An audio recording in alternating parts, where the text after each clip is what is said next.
My name is Ryan. I'm one of the pastors here at Mountainside. For those of you that might not know who I am, I come all the way from Sparwood. Once in a while I have the honor of coming out here and speaking and playing and hanging out with you guys, so that's great. Thanks for having me today.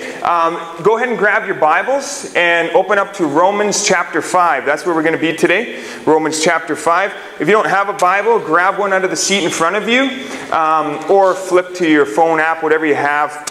If you've never had a Bible in your hand before, there is a table, an index at the beginning, table of contents, that you can open and look at and find where Romans chapter 5 is. It's near the end. It's near the end. So anyways, what we're doing is we're in a sermon series called Mythbusters. As you can see, this is the awesome picture that Jess Wheeler came up with, and I'm the dummy in the middle. Yeah. But I'm not that dumb because I'm the only one with a weapon, right? So they're going down. Anyways, so we're in the middle of this series called Mythbusters, and today we're going to be looking at a myth that is, we got a slide here. Christianity is a crutch for weak people. Christianity is just a crutch for weak people. That's the myth that we're going to be tackling today. Some of the other ones that we've done already is that Christianity is boring. Matt did that last week. Pastor Sean did one that Christianity is the source of all the world's major problems. Right, so we're just kind of taking some of these popular beliefs in our culture and we're putting them to the test. And today I get to do this awesome one, Christianity is a crutch for weak people. Now this idea here is one that I used to actually hold myself. Some of you guys might know that. This might be new news to some of you. But I used to believe that Christianity was absolutely a crutch for weak people. People that could not get through life on their own strength, right? They're just sissies. They don't have enough strength in themselves to get through each day and man up or woman up. And so they got to lean on this silly belief because they're simple-minded people that are sissies. That's what I used to think. And so what I did through life is in high school, I just pounded out, I hammered out my schoolwork and got top grades in my class. As I went through high school, I hammered out baseball practices and skills and exercises so that I became a really good pitcher and pitched on the national level for Team British Columbia. So I hammered out baseball. In university, I hammered out my apprenticeship. I got it done a year and a half early because I hammered out so much work as well, tons and tons of overtime. I would hammer out my work, and I was bringing in money, and I bought a wakeboard boat, and I bought a brand new pickup truck, and I was renovating kitchens and all this different stuff because I was just going through life super fast and hard. That's what I was doing because I was strong, right? But what happened was also, I was hammering out tons of babies. I got 5 of them. Well, my wife did most of the work, but I played a small part. But what happened is just hammering out life like this, trying to be tough and strong in my own will and my own ability, I was hammering my wife, and I was hammering relationships around me at the same time. And particularly my wife, because I noticed it. As I was hammering through life, just going super fast like this, she started, I could see her weakness come to the surface. She was becoming a weak person because of me. Her weakness started to rise, and I could see that. And in that weakness, she didn't really know where to turn anymore because she'd been strong for so long, putting up with my crap, that she didn't have enough strength in herself anymore to do it. And so she turned back to her first love that she fell in love with when she was 8 years old, Jesus Christ. She gave her life to God. She gave her life to Jesus at 8 years old at a Bible camp in Salmon Arm. And at 24 years old, she'd had enough, and she turned back to God and started going to church, and she started dragging me there too. So I would go along with her sometimes. But that's what was happening in my life. I used to believe this. I used to think that this was true. And that's changed a little bit. It's shifted a little bit. Because now I know it's true. It is true. And even Jesus himself, if we just go to Mark chapter 2, verse 17, Jesus says this, "Those who are well have no need of a physician, but those who are sick I came, not to call the righteous, but sinners. I came not to call the righteous, but sinners. So Christianity is a crutch for weak people. Jesus says right here himself, and you know what? It's good news. This is good news, because now we don't have to walk around and hobble around on the broken femur of our own righteousness. We can actually lean on Christ, who's the only one that can bear the weight of our brokenness. He's the only one that can bear it. And another good reason that this is true, and Jesus says himself, is that I don't have to spend a ton of time trying to smash this myth. I can just say, yeah, it's true. And now I get to convince you that you're weak. Right? So that's what we're going to do today. I can't quite remember if it was before I put my faith in Christ or after, but I remember going up to Pastor Bob, who planted a church in Sycamoose, which is where I gave my life to Jesus. I went up to Pastor Bob, I'm like, Bob, isn't Christianity just a crutch for weak people? And he's like, no. It's more like a stretcher. And I want to take it a step farther and say it's actually more than even a stretcher. Christianity is a cure for humanity. Christianity is the only cure for humanity. That's what I would say. It's more than a crutch. It's more than a stretcher. It's the cure for humanity. So we're going to be looking at Romans 5 today. All right?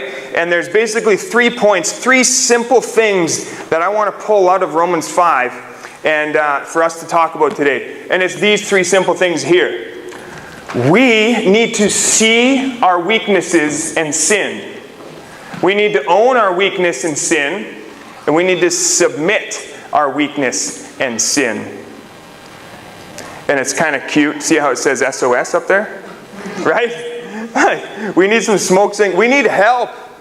I'm really not that clever. I came up with those 3 points and then realized afterwards that it was SOS. So I'm not really that clever, but we'll go with it because it's there. So we need to see our own weakness and our sin. We need to own our weakness and sin, and we need to submit our weakness and sin. So go ahead and open up to Romans 5, and we'll just start reading it. Verse 6, we're going to start in verse 6, Romans 5, verse 6. It says this, "For while we were still weak, at the right time Christ died." For while we were still weak, at the right time Christ died. So you need to see your weakness and your sin. We have to see it and realize that we are weak beings. Awesome, right?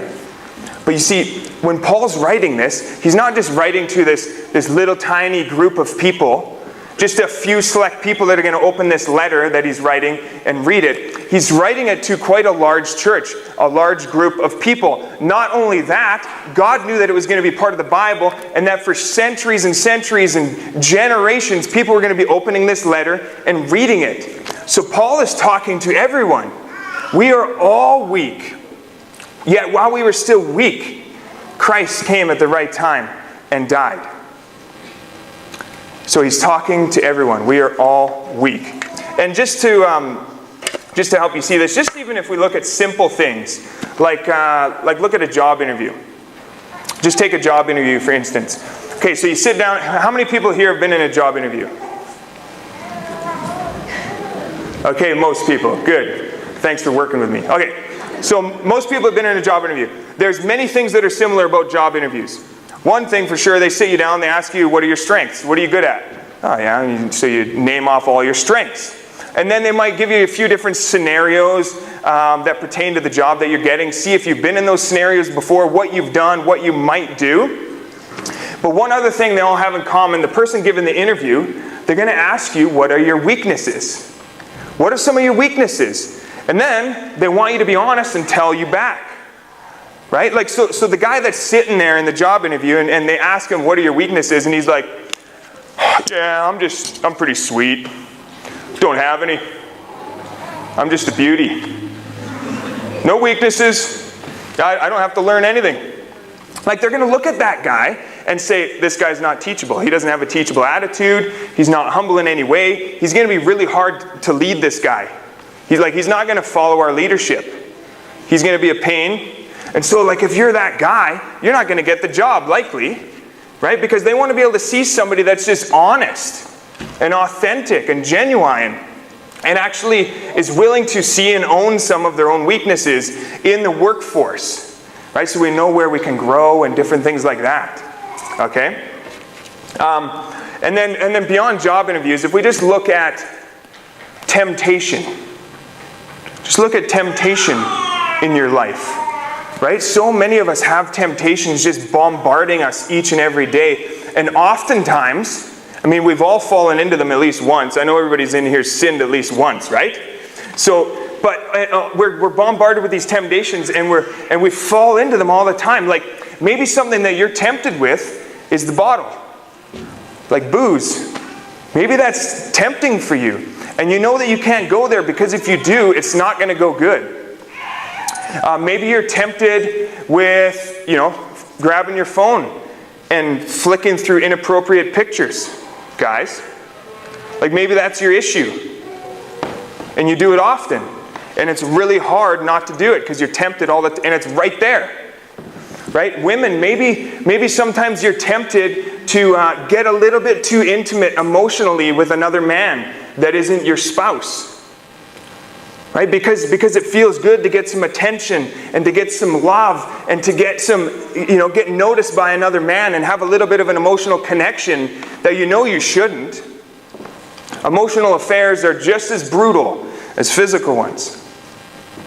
Maybe your temptation is food, right? 9 or 10 o'clock hits, the kids are in bed, and you're like, dang, I want to get me some food. And you just cram it down. My weakness is chips. Ketchup potato chips, or zesty Doritos. Those are like kryptonite to me. Brutal. Or another weakness of mine, I constantly want to be cracking my knuckles, and I know that's bad. I know I shouldn't be doing that because it's going to be bad in the long run. Now, those are just simple kind of funny things, but they're all temptations, and they're all real, and they all have real consequences. And these temptations are feeding into our weaknesses, and we need to see it, and we need to own it, so that we can fight against those temptations. Right? So, we are weak people, and we have temptations. And with this weakness, sometimes it goes so far as to, we want to give up. We just want to quit in life. Pull on the I give ups and say, I'm done. We just want to give up. And there's this awesome quote that I pulled online from the great theologian Johnny Depp. He's got a great quote, and I kind of tweaked it a little bit. His quote says that people who cry, they cry not because they are weak, but because they have been strong for too long. And I say, people give up not because they are weak, but because they have been strong for too long. This is kind of like the situation my wife was in. Just continually getting bombarded with life and an angry husband who's just driving through life hard. And she was strong for too long, and she finally just had to give up. Now this is good news again.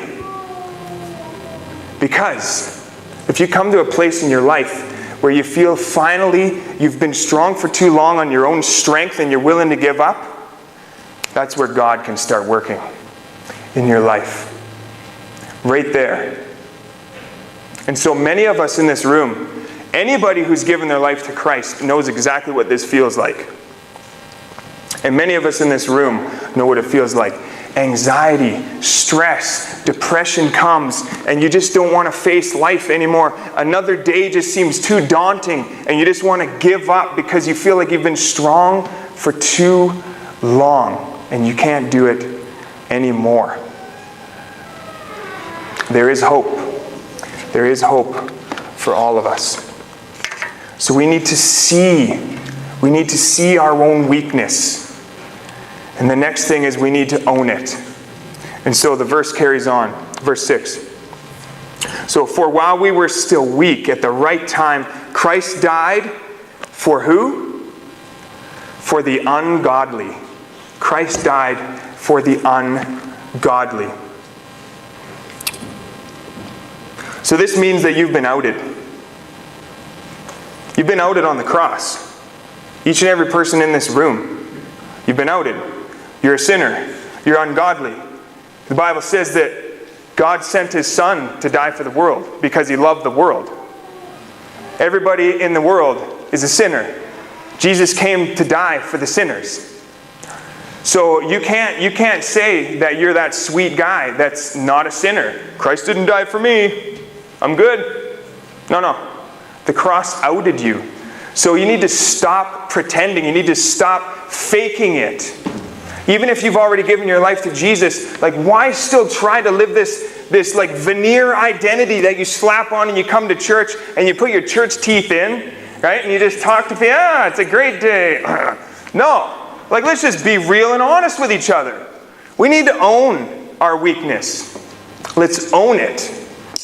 I'm going to share a Costco illustration with you here in a sec, but like Paul says in Ephesians, he says this, to put off our old self and to put on new self, created after the likeness of God in true righteousness and holiness. We need to put off our old self and put on our new self.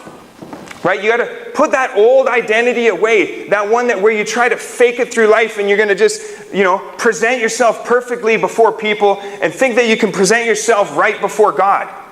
We just need to be honest and own our weakness before other people because we've all been outed.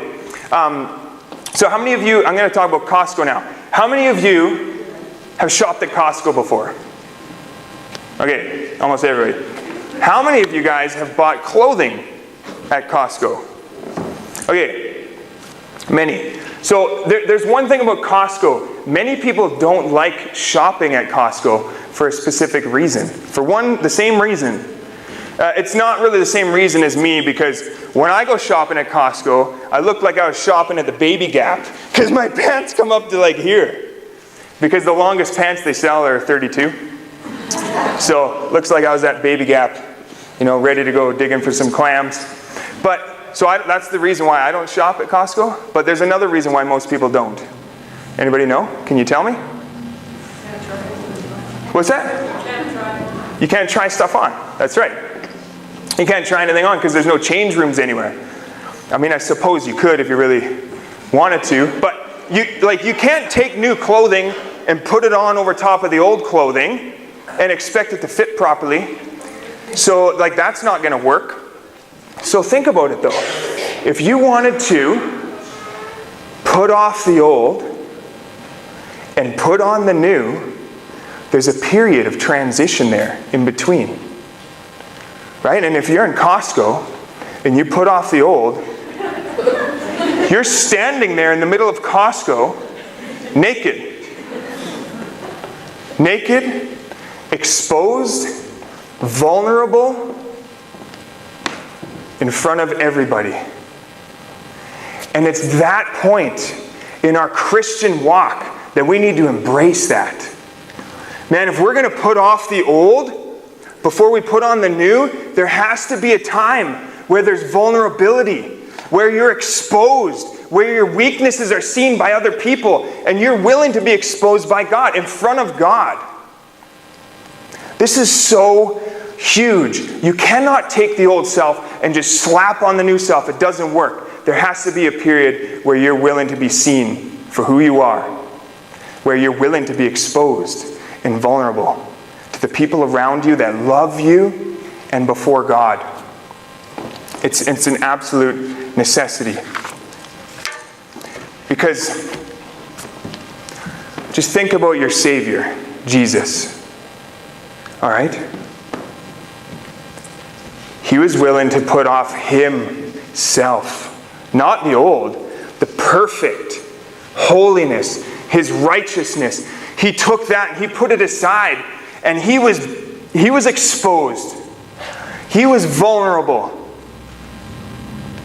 before all those people, and he was mocked, and he was spit on, and he was beat, and he was nailed to a cross. for you. Not so that he could put on anything new, but he took all of your old junk and he put it on himself. And if Jesus is willing to do that for you and be exposed and vulnerable, then we ought to be willing to do that for him.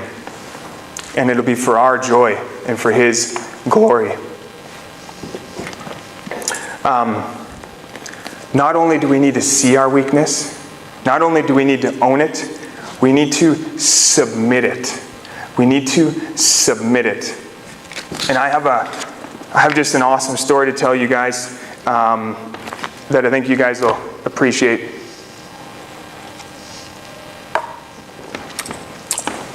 So, one time I was sitting in here doing some work, like in the 4th or 5th row, all by myself, on a Tuesday, and out of nowhere the door opens, and a great guy walks through the door here that you guys know very well. You might know his wife better. Her name is Sarah Hanneth, and he's the hairy guy that she's married to, Mike. Mike Hanneth. Mike walks through the door, and Mike's like, Ryan, we need to talk, man.